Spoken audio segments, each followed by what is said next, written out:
For example ഒരു company close ചെയ്യണമെന്നുണ്ടെങ്കിൽ എന്തൊക്കെയാണ് അതിൻ്റെ ഒരു പ്രൊസീജിയർ? ഒരു ലിക്വിഡേഷൻ, അതായത് സ്ഥാപനം നിർത്തലാക്കുക. അപ്പോൾ വൈൻഡപ്പ് ചെയ്യുന്ന സമയത്ത് നമുക്ക് ഈ ലൈസൻസ് കോപ്പി കിട്ടിക്കഴിഞ്ഞാൽ നമ്മൾ ആദ്യം നോക്കുന്നത് ഇതൊരു കമ്പനിയാണോ അതോ സോൾ പ്രൊപ്രൈറ്റർഷിപ്പ് ആണോ.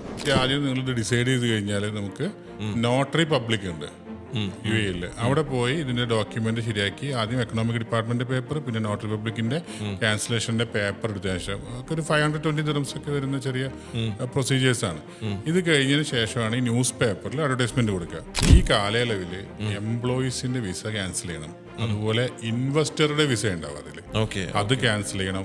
ഈ ലിമിറ്റഡ് ലയബിലിറ്റി കമ്പനി ആണെങ്കിൽ ആ കമ്പനിയുടെ ഫൈനൽ ഓഡിറ്റിംഗ് സബ്മിറ്റ് ചെയ്യണം റിപ്പോർട്ട്. ഇങ്ങനെ ഒരാൾ അവസാനിപ്പിച്ച ഒരാള്, അതെ, അയാൾ കുറച്ച് നാൾ കഴിഞ്ഞ് വീണ്ടും ഒരു ബിസിനസ്സിന് അപ്ലൈ ചെയ്യുമ്പോൾ എന്തെങ്കിലും പ്രശ്നമുണ്ടോ? നല്ലൊരു ചോദ്യമാണ്. ഈ സമയത്ത് ഒരു പ്രശ്നവും ഇല്ലെന്ന് മാത്രമല്ല, അങ്ങനെ ചെയ്യുന്ന ആൾക്കാർ അങ്ങനെ മനസ്സിൽ തോന്നുന്നവർക്ക് നമുക്ക് മറ്റൊരു ഓപ്ഷൻ നമ്മൾ കൊടുക്കും.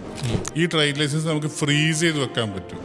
അപ്പോൾ നമുക്ക് ഒന്നും നഷ്ടപ്പെടുന്നില്ല. പഴയ ലൈസൻസിന്റെ ഡേറ്റ് കിട്ടുന്നു, നിങ്ങൾ ഫ്രീസ് ചെയ്ത ലൈസൻസ് വീണ്ടും ഒന്ന് ആക്ടിവേറ്റ് ചെയ്യുമ്പോൾ നമുക്ക് അതേ പേര് തന്നെ കിട്ടുന്നു, അതേ സ്ഥാപനം കിട്ടുന്നു. പക്ഷെ അതേസമയം എക്കണോമിക് ഡിപ്പാർട്ട്മെന്റിൽ ഒരു ട്രേഡ് ലൈസൻസിന്റെ ഫീസോ കാര്യങ്ങളോ അത് 2200 dirhams മാത്രം കൊടുത്ത് നമുക്കൊരു 3-4 വർഷത്തേക്ക് അത് ഫ്രീസ് ചെയ്ത് വെക്കാനായിട്ട്. അപ്പോൾ ഞാനത് റെക്കമെൻഡ് ചെയ്യാറുണ്ട്. അത് അറിയാത്ത ആളുകൾ ഒന്ന് വേഗം ലിക്വിഡേറ്റ് ചെയ്ത് പോകും.